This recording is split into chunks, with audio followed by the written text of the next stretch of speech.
État-major général des armées, le colonel-major Célestin Saint-Poré a pris le commandement ce jeudi. Le nouveau chef d'état-major général rassure que la dynamique offensive en cours ces dernières semaines sera accentuée pour contraindre l'ennemi à déposer les armes. Images et commentaires en début d'édition. Et puis, lutte contre le terrorisme, il faudra désormais compter sur le Centre national d'appel. Il a entre autres pour mission de recevoir et traiter tout appel téléphonique ayant pour objet la dénonciation des faits ou d'actes entrant dans le cadre du terrorisme. Toutes les précisions dans ce journal. Voilà pour le sommaire. Bonjour et merci de nous suivre. Le Burkina Faso a un nouveau chef d'état-major général des armées nommé le 31 mars dernier. Le colonel-major Célestin Saint-Poré a officiellement pris fonction ce 6 avril. Le nouveau chef d'état-major général dit mesurer le poids des responsabilités.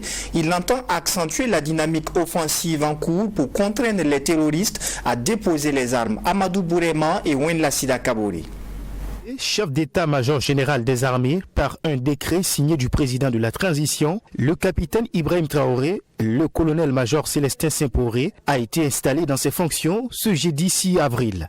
Il prend ainsi le commandement de l'armée au moment où celle-ci est engagée dans une vaste opération de reconquête du territoire national. Il remplace à ce poste le colonel-major David Cabré. Le nouveau chef d'état-major général des armées a tenu à saluer les actions de son prédécesseur et aussi à inviter toutes les composantes des forces armées nationales à un engagement individuel et collectif. La dynamique offensive en cours ces dernières semaines sera accentuée pour contraindre les groupes armés à déposer les armes. Cela se fera pour certaines opérations en coordination avec les armées sœurs des pays voisins dans le cadre des concepts d'opération en vigueur. Aussi, mettrai-je un accent particulier sur le maintien de conditions opérationnelles des hommes et les matériels tactiques et stratégiques acquis récemment et qui nous permettent de faire la décision sur le terrain. Enfin, les efforts consentis dans la prise en charge de nos frères d'armes et les VDP blessés au front seront renforcés. Au regard des résultats engrangés depuis le mois de décembre et particulièrement ces dernières semaines, il n'est pas hasardeux d'avancer qu'une dynamique s'est enclenchée. En effet, nos forces combattantes ont amorcé un virage important dans la conduite de la guerre avec une intensification extrême de la pression sur le groupe armé terroriste. L'objectif est désormais de maintenir cette dynamique pour définitivement inverser la tendance. À la tête de l'armée burkinabé, depuis le 9 février 2022, le colonel-major David Cabré, chef d'état-major général des armées sortant, se dit fier des combats déjà menés lors de son passage à la tête de l'institution militaire et reste convaincu que cette guerre pour la restauration de l'intégrité du territoire national sera gagnée. J'encourage l'ensemble des composants des forces armées nationales à maintenir les efforts déjà en cours et à se mobiliser autour du nouveau chef d'état-major général des armées, le colonel-major Célestin Saint-Poré, et de sa vision. Les premiers signes de la victoire sont perceptibles et c'est maintenant plus que jamais qu'il faut accentuer les efforts. M'adressant à vous, colonel-major Saint-Poré, chers frères, je voudrais tout d'abord vous dire un grand merci pour le grand soutien. Plus qu'un adjoint, vous avez été pour moi un collaborateur loyal et dévoué, un conseiller et le bon. Travailleur acharné et exigeant, vous l'êtes. Votre nomination n'est donc pas une surprise car vous connaissez bien l'institution. En rappel, le colonel-major Célestin Saint-Poré occupait jusqu'à sa nomination le poste de chef d'état-major général des armées adjoint cumulativement à ses fonctions de commandant du commandement des opérations du théâtre national côté N. Autre prise de fonction dans ce journal, mais cette fois-ci, direction l'Office national d'identification. Nommé en Conseil des ministres le 16 mars dernier, le nouveau directeur général de l'ONI a lui aussi été installé ce 6 avril. Arzouma Parfait Louré compte travailler à réduire les longues files d'attente et les délais de délivrance des cartes nationales d'identité. Il promet également être attentif aux préoccupations et critiques des populations. Mamidriana Kamabou.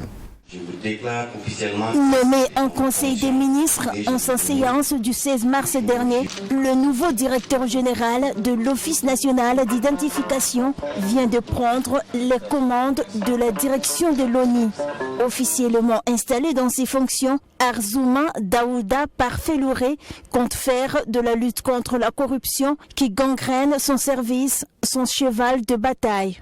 Nous allons prendre le temps de faire le diagnostic de la situation, parce que ce que vous voyez de l'extérieur et ce qu'on constate de l'intérieur, ce n'est pas souvent la même chose. Nous allons donc mesurer l'ampleur de la situation et voir ensemble avec nos collaborateurs quelles sont les stratégies que nous allons mettre en place.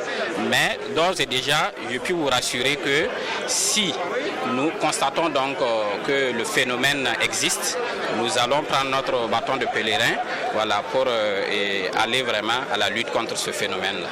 Outre cela, le directeur général entrant compte travailler à réduire les longues files d'attente et les délais de délivrance de la carte nationale d'identité burkinabé. Il invite de ce fait ses collaborateurs à s'impliquer davantage pour relever les défis. Et c'est fort de cela que, chères collaboratrices et chers collaborateurs de l'ONI, je vous exhorte à vous atteler à la tâche avec professionnalisme et rigueur. Les défis qui se présentent devant nous sont énormes. Vous devez faire preuve constamment de dévouement et d'esprit de sacrifice pour fournir un travail à la hauteur des attentes placées à notre institution commune. Après avoir passé 9 mois à la tête de cette institution, le directeur général sorti, le contrôleur général de police, Sieti Dabiré, dit n'avoir pas de bilan à présenter. Il s'est contenté de remercier ses anciens collaborateurs pour le travail abattu sous son magistère. Mais en moins d'1 an, c'est un peu difficile de faire un bilan exhaustif. Pour ce qui a été fait, je ne peux que dire merci aussi au personnel donc de l'ONI. Ce personnel qui m'a accueilli à bras ouverts le 21 juin 2022 ici, en ce même endroit, ce même lieu, et qui, dans l'accomplissement donc de nos missions, m'ont soutenu, en tout cas sans relâche, pour accomplir donc les différentes missions qui nous étaient confiées. Sieti Dabiré, contrôleur général de police en sa qualité d'ancien directeur général de l'ONI, a été nommé PCA de l'ONASIM, Office national de sécurisation des sites miniers. Dans la perspective de permettre aux populations de contribuer à la lutte contre le terrorisme, le Centre national d'appel a été mis en place. Ce centre d'appel permettra de recueillir les dénonciations des populations sur les mouvements des terroristes. Fini donc les alertes sur les réseaux sociaux car désormais, il suffit de composer le numéro vert 199 pour dénoncer des faits. Plus de précision avec Maxime Jean-Eudes Bambara. Je vous rassure que c'est strictement confidentiel les appels. Le Centre national d'appel en abrégé Sénat est officiellement lancé et déjà fonctionnel. C'est ce qu'a annoncé le directeur de la communication de la présidence à cette conférence de presse. Selon Nestor Noufé, le centre est placé sous la tutelle technique de la présidence du FASO et fonctionne 24 heures sur 24, 7 jours sur 7. Sa principale mission, gérer les alertes relatives au terrorisme, à la criminalité organisée et à la bonne gouvernance. Il s'agit pour le Sénat d'accomplir les missions suivantes.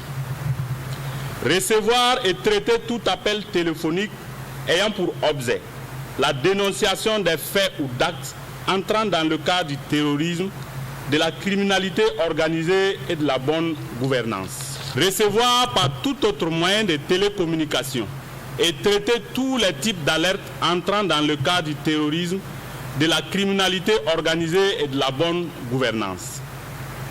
Renseigner les citoyens sur les mécanismes de contribution ou de participation citoyenne à la lutte contre le terrorisme. Procéder à la compilation des alertes par catégorie et à l'authentification des flux d'informations qui en résultent. Il a également pour mission de dresser et disponibiliser les bilans périodiques des alertes traitées, de mettre en œuvre une interaction avec les services de sécurité en vue d'une centralisation des alertes entrant dans le cadre du terrorisme et de la criminalité organisée, d'interagir avec toute structure dont le concours est nécessaire pour le traitement des flux d'informations et de renseigner les ex-combattants des groupes armés terroristes sur les mécanismes de dépôt des armes en vue de leur réinsertion sociale. Selon le directeur de la communication de la présidence Nestor Noufé, le Centre national d'appel peut être joint dans les cas suivants. Pour les besoins de renseignement sur les mécanismes de contribution ou de participation citoyenne à la lutte contre le terrorisme. Pour informer des mouvements des groupes armés terroristes. Pour dénoncer tout acte de nature terroriste et ou de la criminalité organisée. Pour dénoncer tout fait suspect entrant dans le cadre du terrorisme et ou de la criminalité organisée. Pour dénoncer les cas de malversation des ressources publiques et de malgouvernance. Pour la réinsertion sociale des ex-combattants des groupes armés terroristes désirant déposer les armes. La présidence du Faso entend à travers la mise en place de ce centre permettre aux Burkinabés de contribuer efficacement à la lutte contre le terrorisme et à la bonne gouvernance. L'occasion est donnée une fois de plus aux Burkinabés, lanceurs d'alerte, activistes, leaders d'opinion, journalistes et communicants, à tous les citoyens qui voudraient participer à la lutte contre le terrorisme, d'utiliser ce canal en appelant gratuitement le 199 199. En écrivant un texte ou en partageant des fichiers par WhatsApp au numéro 71 20 33 33 68 24 44 44. Fini donc les alertes lancées par les activistes sur les réseaux sociaux, selon le directeur de la communication de la présidence du Faso, sous peine de tomber sous le coup de la loi portant code pénal modifié le 21 janvier 2019 relative à la démoralisation des forces de défense et de sécurité. Le rapport de suivi des indicateurs de l'économie et du développement a été présenté par la Direction générale de l'économie et de la planification. Ce rapport fait le point de l'évolution du niveau de développement du Burkina Faso. On note que de février 2022 à février 2023, le nombre d'entreprises créées a connu une hausse de 21,1%. Abdou Rahimiye. Le climat des affaires au Burkina Faso vit au rythme du contexte sécuritaire difficile du pays. En effet, en fin février 2023, le nombre d'entreprises créées se chiffre à 3278, soit une hausse de 21,1% par rapport à fin février 2022. C'est ce que révèle un rapport de suivi des indicateurs de l'économie et du développement de la Direction de l'économie et de la planification publié en mars 2023. Le document indique qu'en fin février 2023, le nombre de travailleurs nouvellement immatriculés à la Caisse nationale de sécurité sociale CNSS a été de 3060, dont 35,9% de femmes. Ce chiffre est en baisse de 14,2% par rapport à fin février 2022. Pour le seul mois de février 2023, ce sont 1687 nouveaux travailleurs qui ont été immatriculés, soit une augmentation de 22,9% par rapport à janvier 2023. Quant au nombre d'emplois créés en une année, soit de fin février 2022 à fin février 2023, il est estimé à 494, hormis les recrutements de la fonction publique. Comparativement à l'année 2021, ce nombre a chuté de 40%. Pourtant, au cours du mois de février 2023, le nombre d'emplois créés est estimé à 299, soit une hausse de 53,3% par rapport au mois de janvier 2023. La masse salariale se situe à 160,2 milliards de francs CFA à fin février 2023, ce qui est en baisse de 0,5 milliards de francs CFA par rapport à la même période un an plus tôt. En ce qui concerne l'activité économique en 2022, ce domaine a connu une décélération de son rythme de croissance. Le taux de croissance du produit intérieur brut PIB réel est de 2,7% contre 6,9% en 2021. Cette performance serait attribuable au secteur tertiaire et primaire. Quant au secondaire, il afficherait une contraction de 4,3%. Principalement lié à la baisse de la production minière. En perspective, le taux de croissance est projeté à 5,6% en 2023. Parlant de l'industrie minière, la production totale d'or fin est de 9,05 tonnes en fin février 2023 contre 9,777 tonnes en fin février 2022, soit un recul de 7,4%. En juin 2022, la production valorisable de zinc est nulle du fait de l'arrêt de l'activité suite à l'inondation survenue dans la mine de Perquois en mi-avril 2022. Cet incident a entraîné une baisse de la production de 43,3% par rapport à celle de mars 2022. En fin avril 2022, la production totale de zinc est estimée à 46 787 tonnes, en baisse de 21% par rapport à fin avril 2021.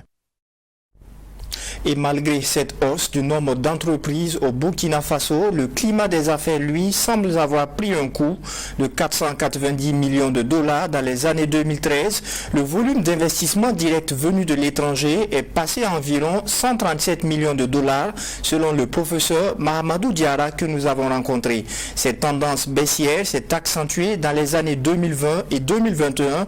Qu'est-ce qui pourrait justifier la diminution de ce taux d'investissement étranger dans le pays?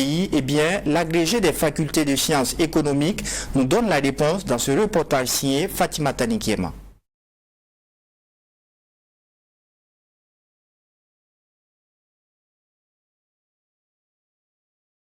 Toutes nos excuses et dans la suite de ce journal, après 4 années de mise en œuvre, c'est l'heure du bilan au programme d'appui à la formation professionnelle et à l'apprentissage FAFA. Avant la clôture officielle, les 6 régions couvertes par le programme ont fait le point de la mise en œuvre de leurs activités. À Koudgou, dans la région du centre-ouest, les acteurs dressent un bilan satisfaisant. Il ressort que le programme a permis de former plus de 9000 jeunes et femmes dans le domaine de l'agriculture, de l'élevage et des métiers émergents. Abdoulrahim Inyeye.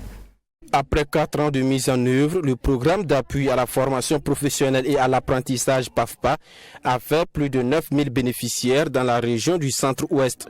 Ce 5 mars, à quelques jours de la clôture du programme, l'heure est au bilan ici dans la région du centre-ouest. Face aux responsables de la région, les bénéficiaires comme Elibé Kanko, qui évoluent dans la culture maraîchère, témoignent de la qualité et des avantages de la formation reçue. Ils m'ont appris comment faire la production bio. J'ai vu que ça c'est moins cher. C'est moi mais je devais chercher les produits pour utiliser. Donc maintenant, j'ai vu que ça a bien donné. Avant cette formation, je n'arrivais même pas à avoir 100 000, en parlant pas de 200 000 dans l'année. Mais après la formation, je peux aller jusqu'à 700, même jusqu'à 1 million. Les bénéficiaires ont été formés et accompagnés dans les domaines de l'agriculture, de l'élevage et des métiers émergents, témoigne Jean-Marie Bado, coordonnateur du PAFPA.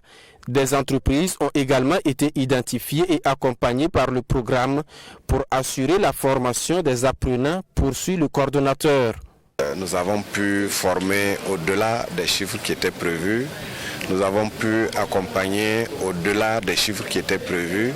Sur 600 jeunes que nous devrions accompagner, on a pu accompagner 900. Il y a aussi que nous avons préparé le terrain pour la continuité donc, du processus de formation. Près de 60 entreprises ont été accompagnées. On a amélioré le cadre d'apprentissage. Notons que le PAFPA est mis en œuvre par le Conseil national du patronat burkinabé CNPB en partenariat avec l'État.